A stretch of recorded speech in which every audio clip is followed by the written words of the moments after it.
নির্বাচন বাধাগ্রস্ত করলে লুকানোর গর্ত খুঁজে পাবেন না, বললেন ঢাকা বিশ্ববিদ্যালয়ের শাখা ছাত্রদলের সাধারণ সম্পাদক জিএস নাহিদুজ্জামান শিপন। এদিকে এত সাহস থাকলে পালিয়ে আছেন কেন, বললেন শেখ হাসিনার উদ্দেশ্যে মির্জা ফখরুল ইসলাম আলমগীর। মিজানুর রহমান আজাহারীর নকল বই বিক্রি, ডিবিকে তদন্ত করতে আদালতের নির্দেশ।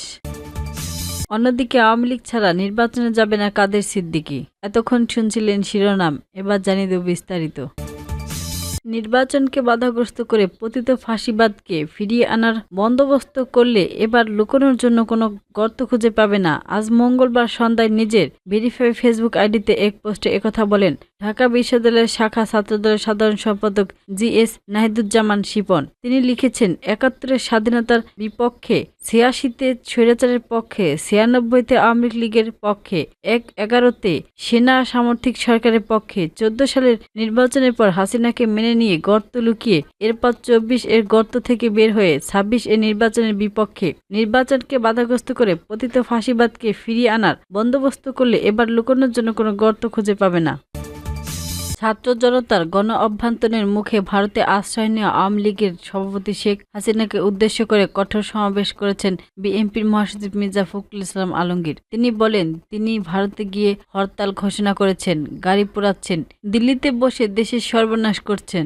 মঙ্গলবার ঠাকুরগাঁও সদর উপজেলায় বড়গাঁও ইউনিয়নের কিসমত শেকুরবাড়ি উচ্চ বিদ্যালয়ের মাঠে এক মতবিনিময় সভায় প্রধান অতিথির বক্তব্যে এসব কথা বলেন বিএনপির মহাসচিব মির্জা ফখরুল ইসলাম। সাবেক প্রধানমন্ত্রী শেখ হাসিনার পালিয়ে যাওয়ার প্রসঙ্গে ফখরুল বলেন, গণভবনের কাছে জনগণ পৌঁছালে সামরিক বাহিনীর ফোনে হাসিনা হেলিকপ্টারে করে পালিয়ে যান। জামায়াতকে পরোক্ষভাবে ইঙ্গিত করে মির্জা ফখরুল বলেন, কিছু দল প্রচার করছে তারা একমাত্র দেশপ্রেমিক সৎ দল এবং তারা বেহেশতের টিকিট বিক্রি করে। বেহেশতের টিকিট আল্লাহ ও নবী ছাড়া কেউ দিতে পারেন না। তারা এসব করছে, তারা ইসলামের অপব্যাখ্যা দিচ্ছে। তিনি আরো বলেন, যারা মুনাফিক করে তাদের থেকে সাবধান থাকতে হবে, এটা ইসলামের ধর্ম নয়। দল ক্ষমতায় গেলে তারেক রহমানের পরিকল্পনা তুলে ধরে মির্জা ফখরুল বলেন, বিএনপির ক্ষমতায় এলে ১৫ মাসের মধ্যে ১ কোটি মানুষের কর্মস্থান করবে। মা বোনদের জন্য প্লাস্টিক কার্ড দেওয়া হবে যাতে তারা ন্যায্য মূল্য পণ্য কিনতে পারে। কৃষকদের পণ্য থাকবে ফার্মার্স কার্ড, যাতে সার, বিষ ও পানি ন্যায্য মূল্যে পাওয়া যায়। তিনি আরো যোগ করবেন, বিএনপি বিচার বিভাগকে সম্পূর্ণ স্বাধীন করতে চায় যাতে বিচার নির্ভয়ে ন্যায্য বিচার প্রতিষ্ঠা করতে পারেন। ইসলামী আলোচক মৌলানা মিজানুর রহমান আজহারীর রচিত বই এক নজরে কোরআন বইটি নকল ও পাইরেটেড করে বাজারে বিক্রি এবং অনলাইনে বিক্রি অভিযোগে একটি বেসরকারি টিভি চ্যানেলে প্রকাশিত সংবাদ সম্মেলনে নিয়ে স্বপ্রণোদিত তদন্তের নির্দেশ দিয়েছেন আদালত। মঙ্গলবার ঢাকা অতিরিক্ত মুখ্য মহানগর হাকিম মোহাম্মদ জাকির হুসাইনের আদালত এই বিষয়ে তদন্ত করে আগামী ১১ ডিসেম্বরের মধ্যে প্রতিবেদন দাখিলের জন্য তদন্ত সংস্থা ডিবিকে নির্দেশ দিয়েছেন। আদালতের আদেশ বলা হয়, গত ১০ নভেম্বর আদালতে দায়ের করা এক মামলার শুনানি ও আদেশের প্রেক্ষিতে এবং টেলিভিশনে চুরিবিদ্যা শিরোনামে প্রচারিত অনুষ্ঠানে মিজানুর রহমান আজহারী এর রচিত এক নজরে কোরআন বইটি নকল করে ও প্রাইভেটেড করে বাজারে সরবরাহ, বিক্রি ও অনলাইনে বিক্রয়ের অভিযোগ তোলা হয়। টিভি চ্যানেলে প্রচারিত অনুষ্ঠানের বায়তুল মোকাররম, পুরানো পল্টন, মিরপুর সহ বিভিন্ন স্থানে অনুসন্ধান করে বেশ কিছু নকল ও প্রাইভেটেড বইয়ের কপি সংগ্রহ করা হয়। সেই প্রতিবেদন অনুযায়ী ও মামলার বাদী প্রতিষ্ঠিত বিশ্ব কল্যাণ পাবলিকেশন প্রকৃত বইটির নকল কপি করে বাজারে সরবরাহের দাবি করা হয়, যদিও প্রতিবেদন সংশ্লিষ্ট প্রতিষ্ঠান তা স্বীকার করেননি। আদেশে আরো বলা হয়, মৌলানা মিজানুর রহমান আজহারীর বইটি নকল করে বাজারজাত করা বাংলাদেশ প্রচলিত আইন অনুযায়ী ফৌজদারি অপরাধ, কপিরাইট আইন ও দণ্ডবিধির পৃথক ধারার বিচারযোগ্য অপরাধ।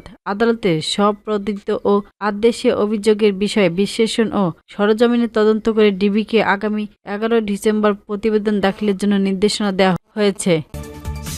কৃষক শ্রমিক জনতা লীগের সভাপতি বঙ্গবীর কাদের সিদ্দিকী বীর উত্তম বলেছেন, বঙ্গবন্ধুর আওয়ামী লীগ, মৌলানা ভাসানীর আওয়ামী লীগ, মুক্তিযুদ্ধের আওয়ামী লীগ, বাংলাদেশের মানুষের আওয়ামী লীগ। আওয়ামী লীগের ভোটাররা যদি ভোট দিতে না পারে, আমি গামছাতার দলের প্রতীক নিয়ে নির্বাচন করতে যাব না। জাতীয় পার্টির লাঙ্গল তারা যদি ভোট দিতে না পারে, আমি নির্বাচনে যাব না। সোমবার ১০ নভেম্বর বিকালে টাঙ্গাইলের সখীপুর উপজেলায় বহেরাতৈল গণ উচ্চ বিদ্যালয়ের মাঠে ইউনিয়ন কৃষক শ্রমিক জনতা লীগ লীগের দ্বিভাষিক সম্মেলন উপলক্ষে আয়োজিত সভায় প্রধান অতিথির বক্তব্যে এসব কথা বলেন। কাদের সিদ্দিকী বলেন, আমরা জনগণের অধিকার চাই, ভোটাধিকার চাই। যখন সবাই পাকিস্তান চেয়েছিল তখন জামায়াত ছিল ব্রিটিশদের দোসর, আর যখন আমরা সবাই স্বাধীন বাংলাদেশ চেয়েছি তখন এই জামায়াত পাকিস্তানের পক্ষে দাঁড়িয়ে খুন খারাপি করছে।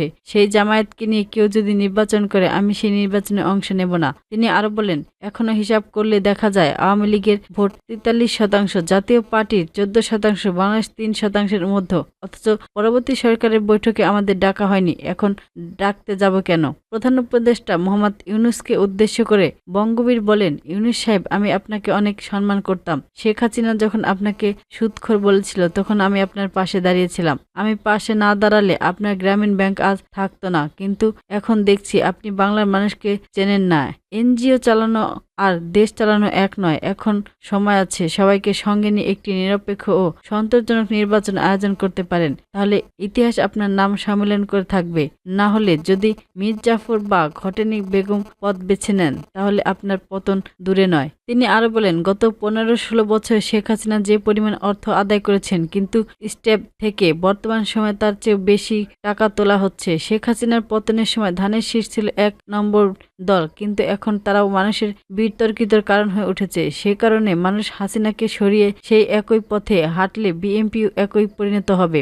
সবাই সভাপতিত্ব করেন ইউপি সম্মেলন প্রস্তুতি কমিটির সভাপতি মীর মুক্তিযোদ্ধা মতিয়ার রহমান। এতে বক্তব্য দেন টাঙ্গাইল জেলা কৃষক শ্রমিক জনতা লীগের ভারপ্রাপ্ত সাধারণ সম্পাদক আবু সালেক হিটলু, উপজেলা সাধারণ সম্পাদক ও সাবেক মেয়র সানোয়ার হোসেন সজীব, কালিহাতী উপজেলা সাধারণ সম্পাদক ইথান সিদ্দিকী, বাসাইলের সাবেক মেয়র হারাত হাসান টিপু, উপদেষ্টা মীর মুক্তিযোদ্ধা বিল্লাল হোসেন, আব্দুল মিয়া, সভাপতিত্ব সানোয়ার হোসেন মাস্টার, যুগ্ম সাধারণ সম্পাদক আশিক জাহাঙ্গীর, আলমগীর সিদ্দিকী, আবু জাহিদ রিপন, দেলার হোসেন আখি আতোয়ার।